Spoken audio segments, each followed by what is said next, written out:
Okay, after the introductory lecture of biology, now we actually start the curriculum of biology with respect to introduction of syllabus, introduction of subject, then introduction of syllabus, and then our first unit, that is the diversity in living organism. Okay, so before we approach toward the actual what is the biology, how to study the biology काय आहे, how to study biology is the branch of science, what is the exact meaning of science. Okay, so whenever we are in 11th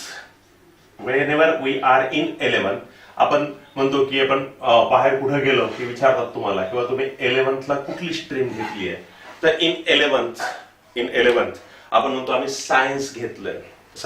okay, मग so what is the meaning of that word science ह्या शब्दाचा meaning काय.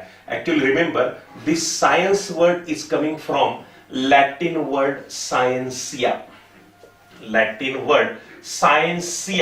ह्या शब्दापासून कोणता शब्द आलाय, science. Latin word scientia ह्या वर्ड पासून सायन्स हा शब्द आलाय आणि सायन्सिया ह्या शब्दाचा अर्थ आहे to gain knowledge.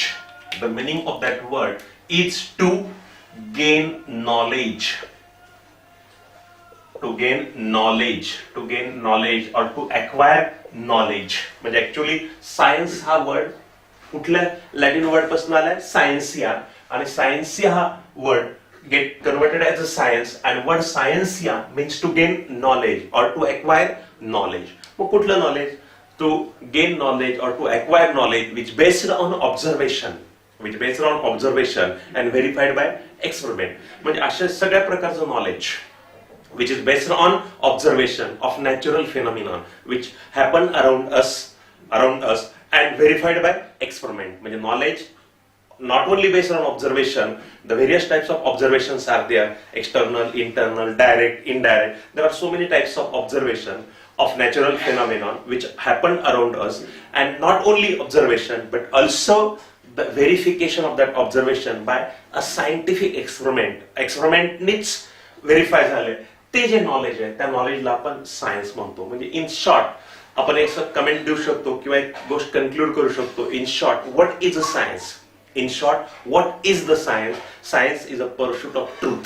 म्हणजे सत्यता जी व्हेरीफाय होतीये, सत्यता व्हेरीफाय होतीये. कशावर व्हेरीफाय होतीये, it is verified on the basis of experiment. म्हणजे एक्सपेरिमेंट व्हेरीफाय त्याला करतात. Experiment will verify that knowledge is there whether it is a real or not. म्हणजे हायपोथेटिकल नाहीये, इथे everything is verified by experiment is there, त्याला आपण सायन्स म्हणतो. ओके, आता in that science generally two types of science are there. बघा, one is called as main जो आहे आपल्यासाठी, the one very important for us, it's called as natural science. Bhaga, the one which is very important for us is known as natural science, and another one it's called as political science. For example, in political science, the subject like history, geography, political science, civics, ह्या सगळ्या गोष्टी येतात. Economics, अर्थशास्त्र असेल किंवा civics असेल, नागरिकशास्त्र म्हणून आपण त्याला, पॉलिटिकल सायन्स असेल, हिस्ट्री असेल, जिओग्राफी असेल, ह्या सगळ्या गोष्टी पॉलिटिकल सायन्सचा पार्ट आहे आणि तो आपला पार्ट नाही करिक्युलमचा. So what is we are interested in with science, natural science. म्हणजे natural science is a concern with study of natural events which occur around us, which are based on various type of observation and verified by experiment is there. It's called as natural science, and generally natural science is concerned with what? Natural phenomenons or natural things which are present around us, that come under which science? Natural science. Okay, so in natural science there are again further branches are there. One is called as physical science are there. Okay, another one is called as biological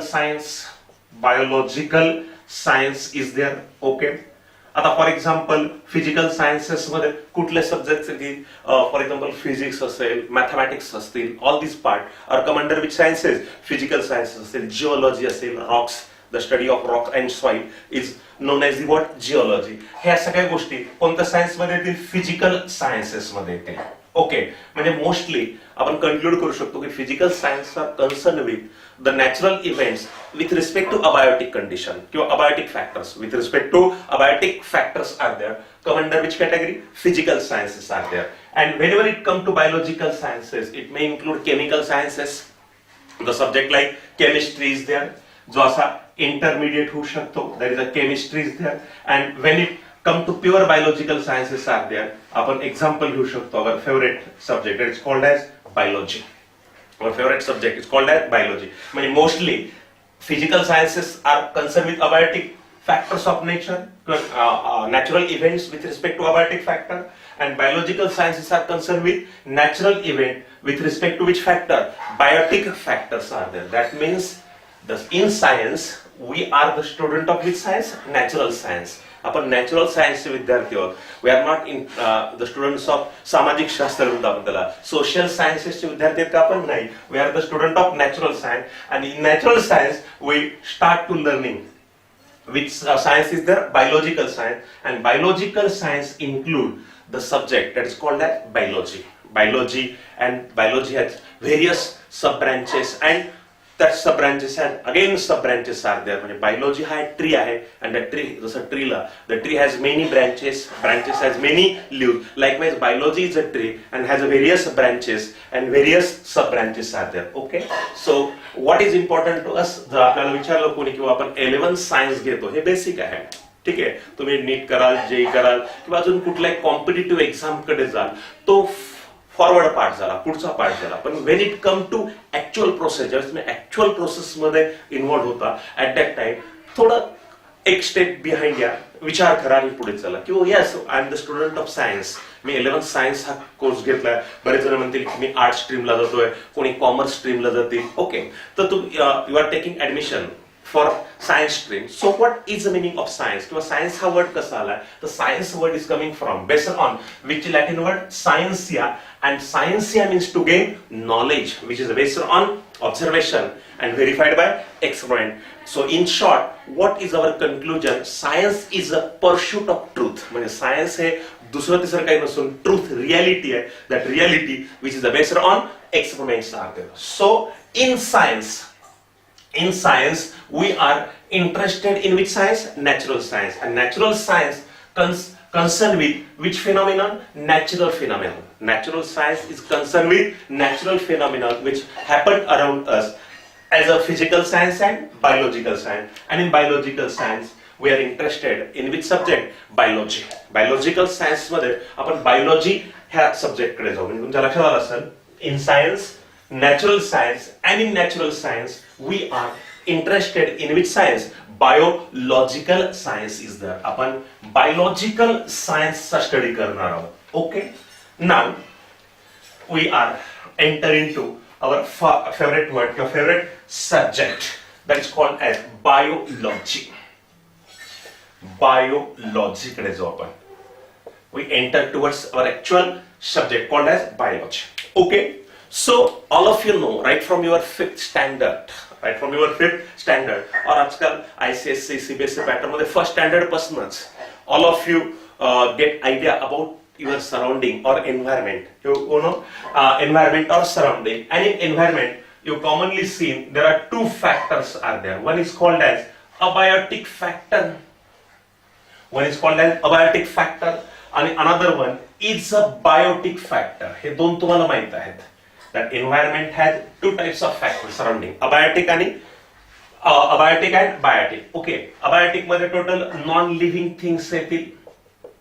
Non-living things जसे की temperature, light, soil, etc., air, water, all these are come under which factor? Abiotic factors are there. And biotic factor include all living things, all living organisms. All living organisms are come under which factor of nature? Biotic factors of nature, which includes what? All of you know the example like microorganisms, plants, plants, and what? Animals are there. Microorganism, plants, and animals. All these are come under which category? Biotic factor. हे biotic factor मध्ये येतात. All these are come under which category? Biotic factor. And non-living things are come under which category? Abiotic factors are there. Non-living, abiotic, living, biotic. Okay, हे दोन तुम्हाला माहिती आहेत. पण मित्रांनो, आता तुम्ही 11th मध्ये आला, थोडं एक नवीन गोष्ट आपण इथे इंट्रोड्यूस करू. नेचर मध्ये असा सुद्धा एक फॅक्टर आहे बघा, that is called as mesobiotic factor. That is called as mesobiotic factor. जो इंटरमिडिएट आहे बघा, इंटरमिडिएट आहे कशामध्ये? अबायोटिक फॅक्टर आणि बायोटिक फॅक्टर मध्ये. It acts as an intermediate factor between abiotic and biotic factor is there. आणि या मेसोबायोटिक फॅक्टरचं example सध्या तुम्हाला खूप नाव घेतो आपण त्याचं, that is called as viruses. ठीक आहे, आपला कोविड-19 जो आहे, कोरोना व्हायरस, हा सुद्धा मेसोबायोटिक फॅक्टर. म्हणजे ऑल व्हायरसेस आर मेसोबायोटिक. आता लक्षात घ्या, मेसोबायोटिकला कसं डिफाईन करतो आपण? किंवा अबायोटिक हे टोटल नॉन लिव्हिंग्स आहेत, म्हणजे जसं light, temperature, water, soil, air, okay, gases, हे सगळे कोणत्या कॅटेगरीमध्ये गेले? तुमच्या अबायोटिक फॅक्टर्स मध्ये गेले, टोटल नॉन लिव्हिंग. आणि नंतर टोटल लिव्हिंग मध्ये ज्यावेळेस आपण येतो, whenever we come into total living, तर टोटल लिव्हिंग कोण आहेत? बायोटिक फॅक्टर्स आहेत, which include micro organism, plants and animals. Okay, आता मग इथे complete non living, complete living. आता मध्ये एक पार्ट आला बा मेसोबायोटिक, म्हणजे याला आपण सिंपल लँग्वेज मध्ये असं म्हणू शकतो, in simple language it is half living and half dead. We call it as half living and half dead. So what is half living and half dead? Half living आणि half dead कशा का बरं म्हणतात व्हायरसेसला? Remember, हाच तो problem आहे. When viruses are out of living cell किंवा out of their host, out of their living host, म्हणजे ते लिव्हिंग होस्टच्या ज्यावेळेस बाहेर असतील, when viruses are out of the living host, out of living host, at that time they are dead, dormant असतात ते. They are dead or dormant, means inactive, and they remain inactive for thousands of years. मित्रांनो, तुम्ही लक्षात ठेवा की हजारो वर्षापर्यंत inactive, dormant राहू शकतात outside the living cell. And when they come to infect living cell, when they get chance of infection to living cell, they multiply in living cell. Living cell मध्ये multiply होतात, and as they start to multiply in living cell, they look like किंवा they show property of living things, and when they are outside living, they show the property of non-living. That's why we call them as a mesobiotic. Normally तुम्ही दोनच factor बघितले होते, abiotic आणि biotic, non living आणि living. तर एक हा सुद्धा फॅक्टर लक्षात ठेवा, mesobiotic, half living half dead, half living half dead, and it is correctly applied for viruses. Okay, आता रिमेंबर, व्हायरसेसचं सुद्धा आपल्याला थोडं डिटेल आहे पुढे लिव्हिंग वर्ल्ड मध्ये. Sorry, whenever we study the biological classification हा टॉपिक जेव्हा स्टडी करू, तर आपल्याला काही इन्फॉर्मेशन कलेक्ट करायची regarding to what? Viruses. Okay, पण आज तुमचं जर 5th to 10th चा बेस बघितला आपण, तर आपण व्हायरसेसला ट्रू लिव्हिंग ऑर्गॅनिझम म्हणू शकत नाही. We can't call viruses as a true living organism, because कारण काय? They are acellular, that not made up of cells, they are not made up of cell, ते सेलनी बनलेले नाहीये, त्यामध्ये ट्रू लिव्हिंग ऑर्गॅनिझम नाहीतच आहेत. फक्त ज्यावेळेस ते लिव्हिंग सेल मध्ये जातात, when they cause infection to living cell, they become living, and when they are outside the living cell, they are dormant, inactive, and they may remain inactive for thousands of years. पुढे मी ज्यावेळेस virus content येईल आपल्याला biological, आपलं second topic आहे biological classification, त्यावेळेस मी तुम्हाला काही उदाहरणं देईल इबोला व्हायरसचं, की तो किती दिवस डॉर्मंट होता. Even we talk about our कोविड-19, आपल्या कोरोना व्हायरस बद्दल सुद्धा आपण चर्चा करू, and so many viruses are there. पण आज तुम्ही ह्या बेस मध्ये लक्षात ठेवा की अबायोटिक बायोटिकच्या मध्ये कोणता फॅक्टर आहे? Mesobiotic factor is there. Okay, आता come to our favourite word, biology. Come to our favorite word, biology. And remember, this term biology was given by Jean-Baptiste Lamarck. Jean-Baptiste Lamarck in 1802 coined the term.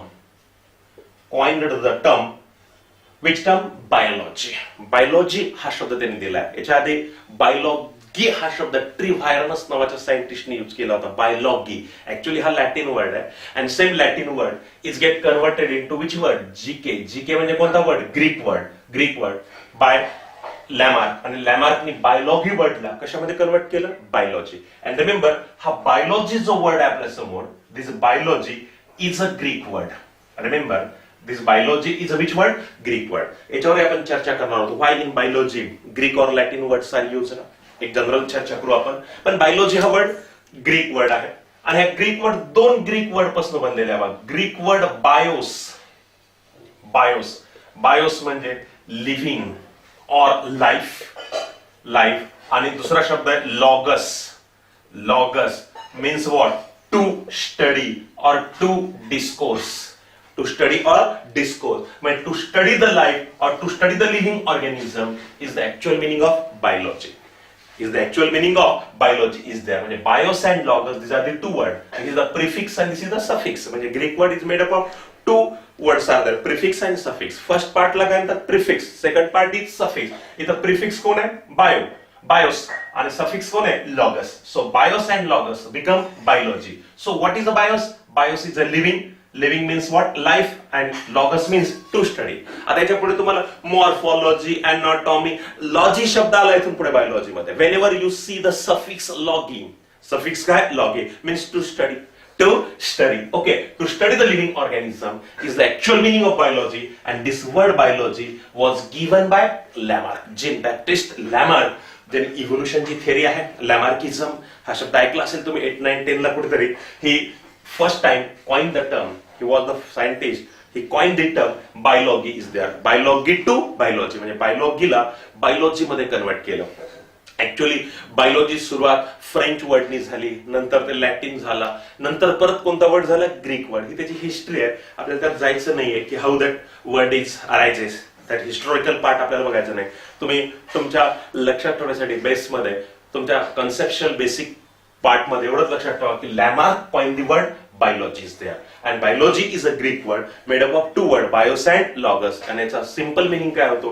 To study the living organism. Okay, आता बघा, biological sciences मध्ये to give the definition of any branch or sub branch is very simple technique rather than other subjects. Chemistry आणि physics पेक्षाही तुम्हाला ज्या काही definitions part येतो बघा, तो बायोलॉजी मध्ये कंपॅरेटिव्हली थोडा इझी जातो बघा. डेफिनेशन वाला part it is a comparatively easy for biology than others. मग काय पार्ट आहे बघा, कसं आपण त्याला इझी करू शकतो? How one can make it easy, how one can make it काय इझी, कसं करता येईल? आता फॉर एक्झाम्पल, आता बायोलॉजी वर्ड घ्या, आपण बघितलं it is a branch of science, natural science. Okay, the branch of natural science किंवा नॅचरल सायन्सच्या ऐवजी तुम्हाला माहिती आहे सायन्स यूज करा. आपण बायोलॉजीला ज्यावेळेस सायन्स म्हणतो तर 100% ते कोणतं सायन्स आहे? नॅचरल सायन्स आहे. मग सिंपल मिनिंग घेतला तर biology is the branch of science. Biology is the branch of science which deals with study of all living organisms, all living organisms present on Earth's surface, present on Earth's surface. My study of all living organisms,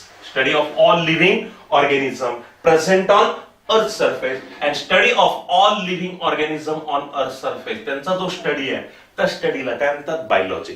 the study of all living organism on earth surface is known as the what?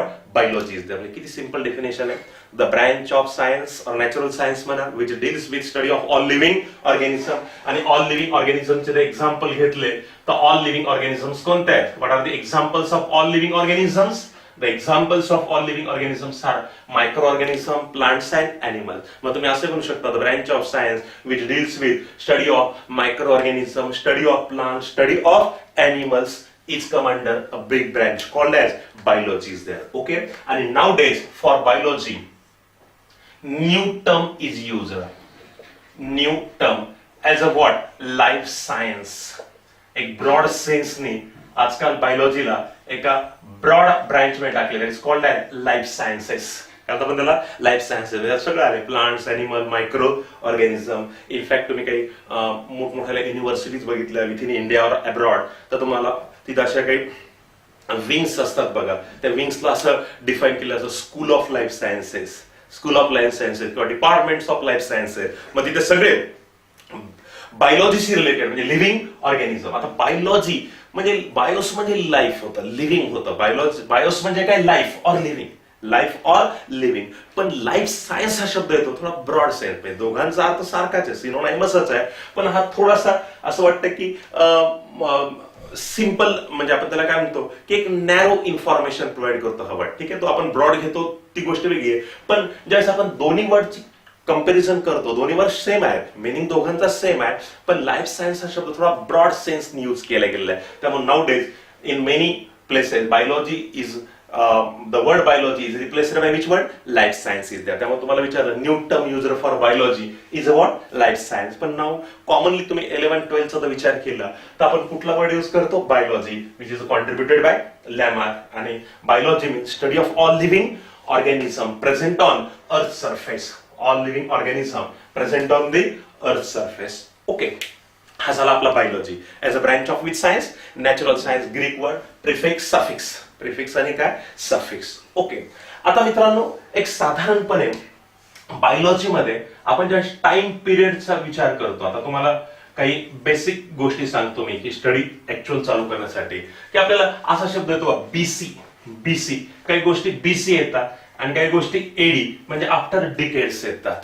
After decade. जसं आपण आता ख्रिस्टला centre मध्ये पकडलंय calculation करण्यासाठी, time कॅल्क्युलेशनसाठी, म्हणजे everything before Christ it's called at before Christ. काय म्हणतो आपण त्याला? Before Christ. आणि आफ्टर दॅट आफ्टर डिकेड्स म्हणतो आपण त्याला, म्हणजे 0 पासून 1, 2, 3, 4, आता आपण 2020 मध्ये आहे. आणि त्याच्या पहिले बिफोर ख्रिस्त तर आपण काय म्हणतो? BC, before Christ is that. समजा फॉर एक्झाम्पल अरिस्टॉटलचा टाइम पिरियड असेल किंवा चंदोगया उपनिषद आपल्याला रेफरन्स येणार आहे, त्यानंतर चरक संहिता असेल किंवा अजून काही अशा डिस्कव्हरीज आहेत, बेसिक डिस्कव्हरी. त्यावेळेस सायंटिस्टचं ज्यावेळेस नाव येतं त्यावेळेस बीसी शब्द येतो आणि बीसी मीन्स बिफोर ख्रिस्त. आणि ऑनवर्ड टू ख्रिस्त आपल्याला लक्षात येते 1802 हा काय झाला? एडी, आफ्टर दी काय? Decades are there. आणि याच्या आधीच्या गोष्टी ज्या आहेत बिफोर ख्रिस्त त्याला काय म्हणतात? BC, before Christ. आणि साधारणपणे बिफोर ख्रिस्त टाइम थोडा उलटा लिहितात बघा.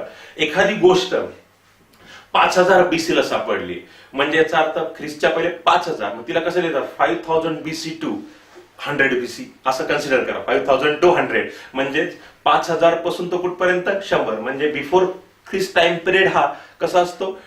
डिसेंडिंग असतो, उतरता येतो. आणि आफ्टर डिकेड जे तो कसा आहे? असेंडिंग आहे. म्हणजे आपण जी गोष्ट आपल्याला कळाली त्याला ख्रिस्त पर्यंत घेऊन येतो, म्हणजे त्याला असेंडिंग ठेवलंय आपण, असं डिसेंडिंग ठेवलंय. आणि त्यानंतर पुढचा टाइम टेबल कसा आहे? म्हणजे पुढचा टाइम पिरियड कसा आहे? असेंडिंग. जसं आपण 2019 मधून 2020 मध्ये आलो, 21 मध्ये जाणार, 22 ला तुम्ही 22 ला एक्झाम देणार.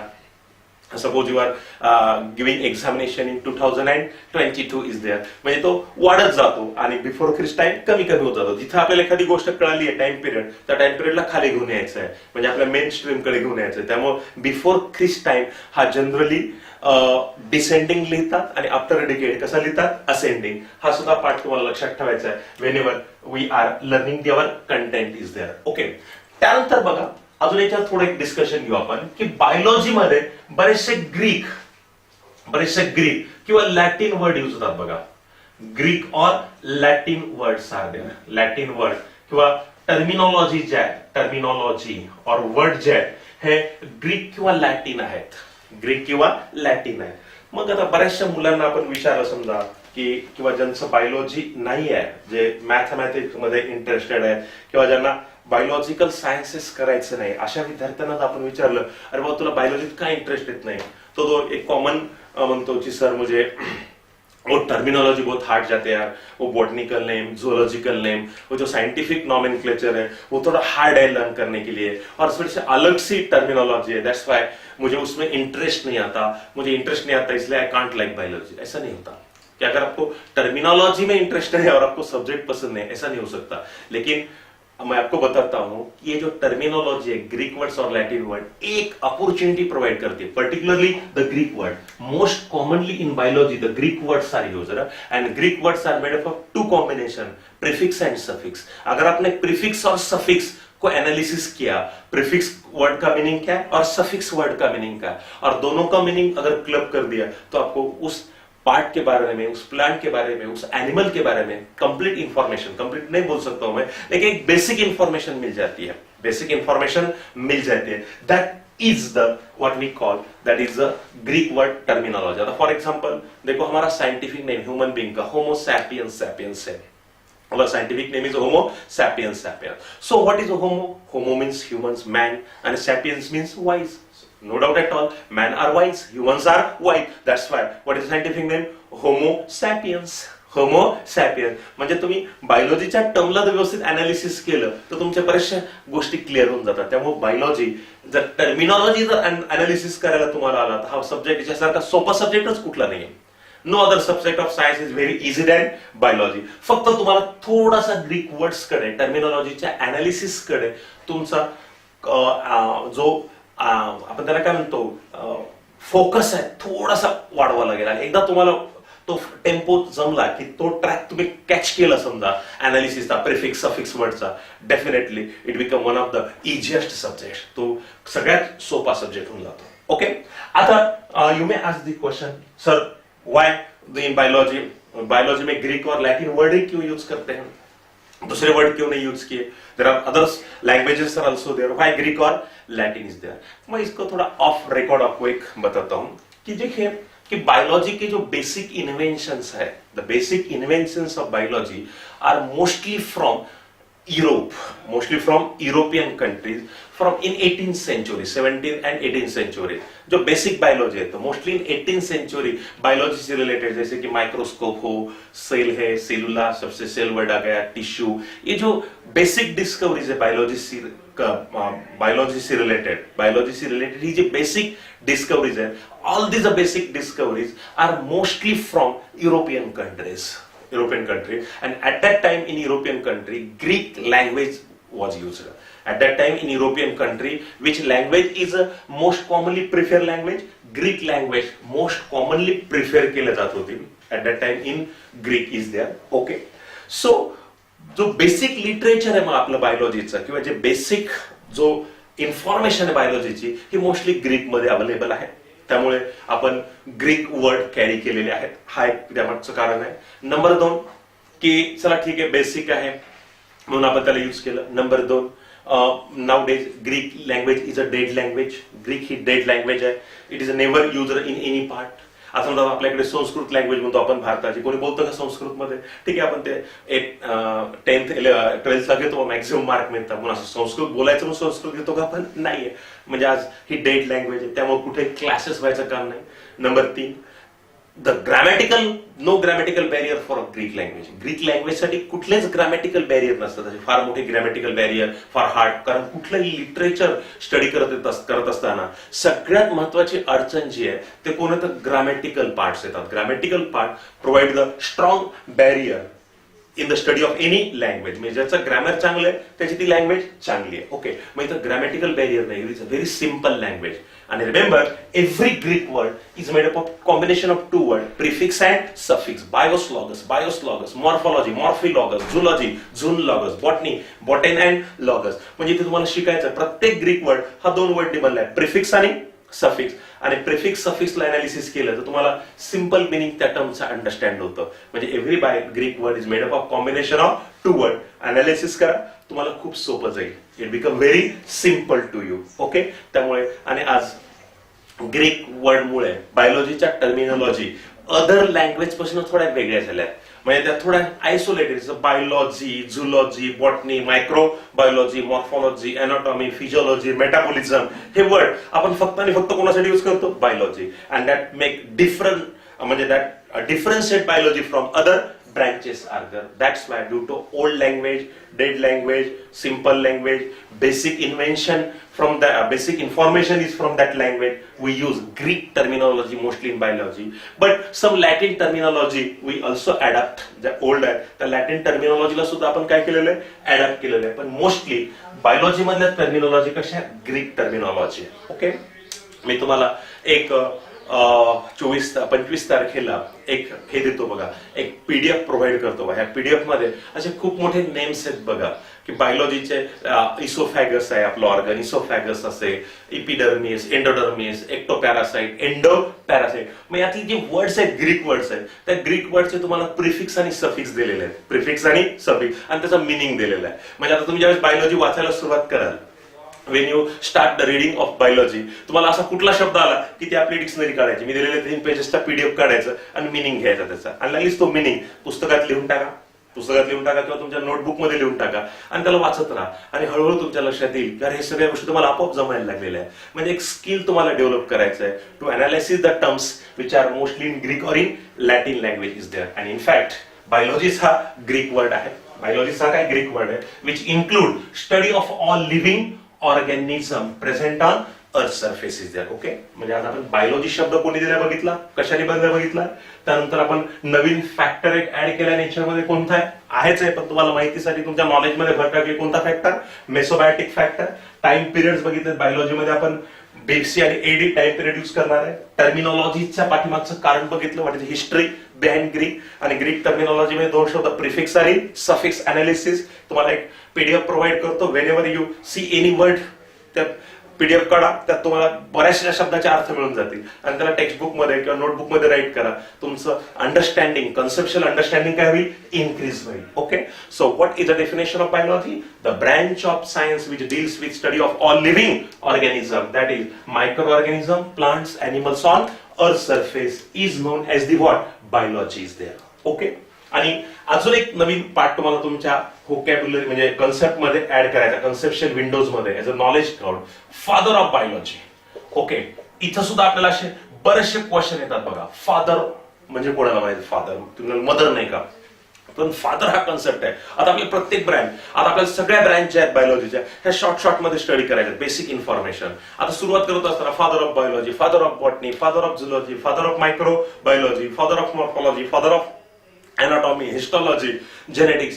फादर ऑफ जेनेटिक्स कोण आहे, तुम्ही 10th ला शिकलाय, Gregor John Mendel, G Mendel was known as father of genetics. मग प्रश्न असा आहे की हा फादर कन्सेप्ट सायन्स मध्ये कोणाला युज करतात बघा, कोणासाठी म्हणतात, किंवा दोज पर्सन किंवा those scientist who are pioneer in that field, who are pioneer in that field, त्या फील्ड मध्ये पायोनियर्स आहेत, त्यांच्यापासून त्या फील्डची ओपनिंग झाली आहे.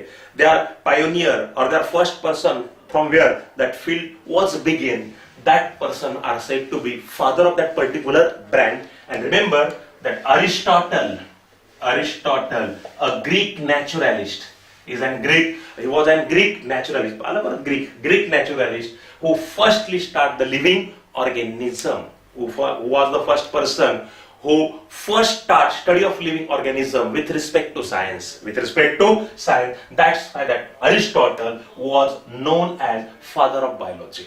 Aristotle was known as father of biology is there. मग आपण थोडं पुढच्या लेक्चर मध्ये बघणार आहोत की अरिस्टॉटलच्या पहिले बायोलॉजी नव्हती का, सायन्स नव्हतं का, काय प्रॉब्लेम आला, भारतामध्ये काय पोझिशन होती, का बरं आपण अरिस्टॉटललाच फादर म्हणतोय, he was known as father of biology. पण आता मला सांगा, तुम्हाला फादर हा कन्सेप्ट अंडरस्टँड झालाय की those person from where the field was begin, ज्यांच्यापासून या फील्डची सुरुवात झाली आहे, those who are pioneer in that branch are said to be what, father is there. त्यांना काय म्हणतात, फादर म्हणतात. ओके, आज तुम्ही बायोलॉजी टर्म, फॅक्टर्स बघितले, ग्रीक टर्मिनॉलॉजी काय यूज केल्यात बघितल्या, टाइम पिरियड्स आणि concept of father of particular branch is there. Okay, आणि biology include study of micro organism, plants and animals are there.